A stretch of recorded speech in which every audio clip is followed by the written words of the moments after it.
amazing viewers and subscribers, and welcome to a fantastic Doctor Who discussion type video. And today we're going to be talking about Doctor Who Series 10. Now, I'm going to literally tell you lot why I love Series 10 out of all of modern Doctor Who. Now, I've been talking to quite a few people, well, a lot of Who fans, and we've all been talking about our favourite series from classic and modern Who.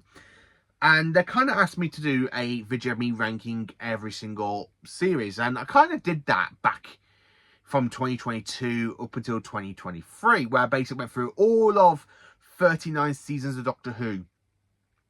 Boom, that was a long time ago, and I'm not really going back over that series because that series was a lot, and a lot of my opinions have not really changed since I did the big series ranking. I mean, yeah, okay, we've had season 40 and season 41, but they are not really.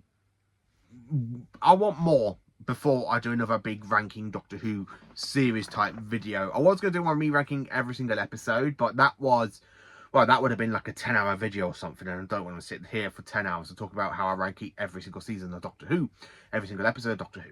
But Series 10, it's definitely one I enjoy. It's definitely my favourite series ever of modern Doctor Who. It's kind of not on the same level as Series 13 or Season 13 with Tom Baker, but it's still really good for me, and I still quite enjoy it. So, Series 10, it is just a phenomenal, brilliant season. It's just brilliant all the way through. Now, Peter Capaldi is brilliant as the 12th Doctor. I love the 12th Doctor's era. I mean, some people don't appreciate Capaldi enough, and I've always have, because Capaldi just kind of reminds me of classic Doctors. He reminds me a bit of John Pertwee. His personality reminds me a bit of Colin Baker's Doctor.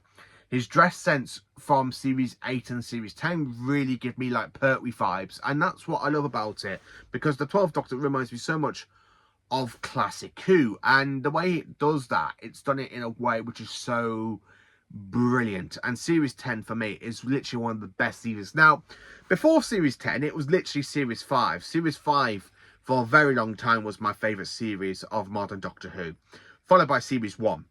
But now it goes Series 10, Series 5, and of course Series 1 as my top 3, and nothing's going to change that for me.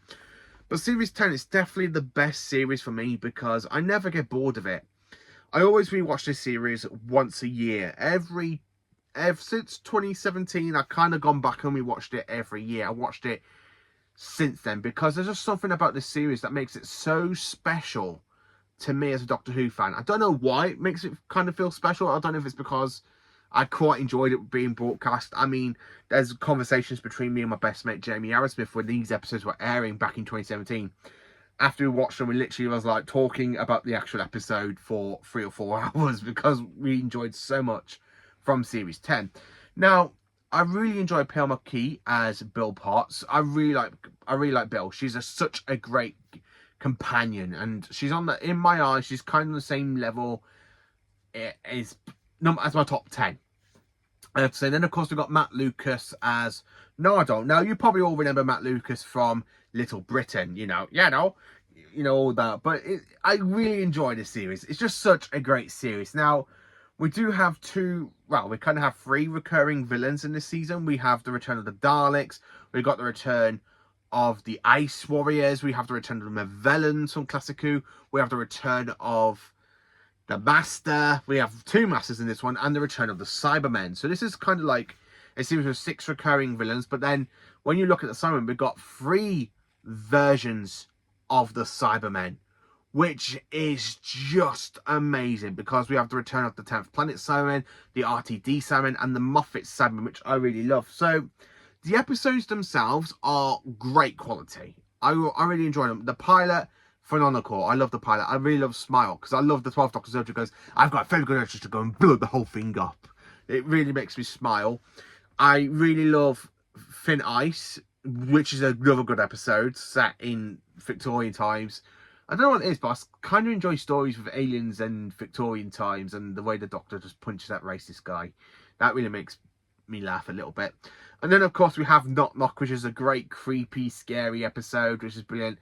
And then, of course, you've got Oxygen when the Doctor goes blind at the end of it, which is really great finale. It kind of gives you that great cliffhanger as well, where he goes, I'm still blind.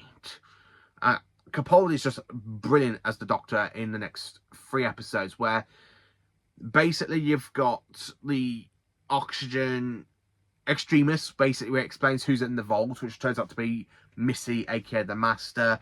And I love the Monk trilogy as well, because the Monk trilogy is just one of the best trilogies, I think, because I still enjoy it. The monks are a really great design. They really give me like zombie type vibes, and I really enjoy the Monk trilogy. It's just really great. Followed by basically Empress of Mars.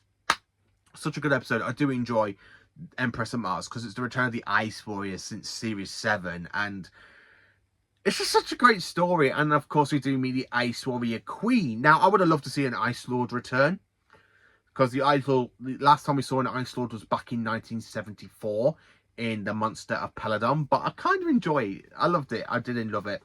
Ethos of Light, I'm not too fond of. I don't really care for it. And then of course the finale. Oh, great. Such a great finale.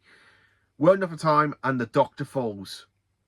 Cracking finale. Nothing has beaten this finale out of my ranking since 2018. I started doing proper Doctor Who videos, and this one is still the best finale to me, because you've got that body horror, you've got the Cybermen's beginning in a new way, in a new storytelling. You've got two versions of the Master. You've got the return of John Sim as the Saxon Master. Hello, Missy, I'm the Master, and I'm very worried about my future.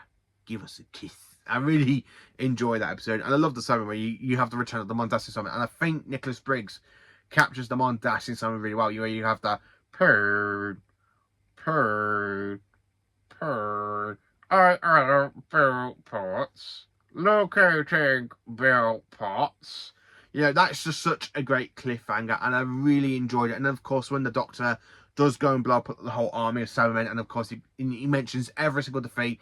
He mentions basically Foga, Canary Wharf, Planet 14, which is basically the Wheel in Space event, the Moon,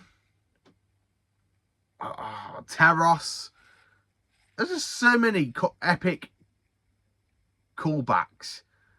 Just so many callbacks. Epically, just so many great callbacks to previous Cybermen stories, previous Cybermen defeats, and that's what I love about it. It is just brilliant. It really absolutely is. It's just pure brilliant, and I really enjoyed it. I absolutely did. It's just such a great finale. And then of course Twice Upon a Time, because I love when you got the Doctor refusing to regenerate in the snow, and then William Hartnell's David Bradley technically playing William Hartnell's version. You may be a Doctor, but I am the Doctor. The original, you might say. That's me trying to do David Bradley impression. It could go wrong. It might sound wrong. But yeah, I absolutely love it. And then I really do enjoy Twice Upon a Time as well. I love when the two Doctors are trying not to regenerate. And then, of course, it's kind of like them talking about why regeneration is good, which is another great way. It really, really is. It's just pure epicness, just fantastic. It really is absolutely brilliant. Series 10 is definitely the best series of modern Doctor Who, in modern TV I should say, for Doctor Who. Now you're probably going, but the 10th era was quite good. Yeah, I'm not a big 10th Doctor fan. I like 14, and I'm probably going to be killed for saying that. I prefer 14 over 10 a lot more. I just don't know what it is. David really plays 14 a lot better than he did the 10th Doctor, but don't get me wrong, Series 4 still fought on the court. I still love Series 4. But Series 10, nothing has actually beaten this since 2017 for me. It's just brilliant. What do you think of Series 10? Is it one that you enjoy? Is it one that you don't enjoy? Let me know. Please do like, subscribe, and share, and join for some Doctor Who content, and stay absolutely magnificent, every single one of you.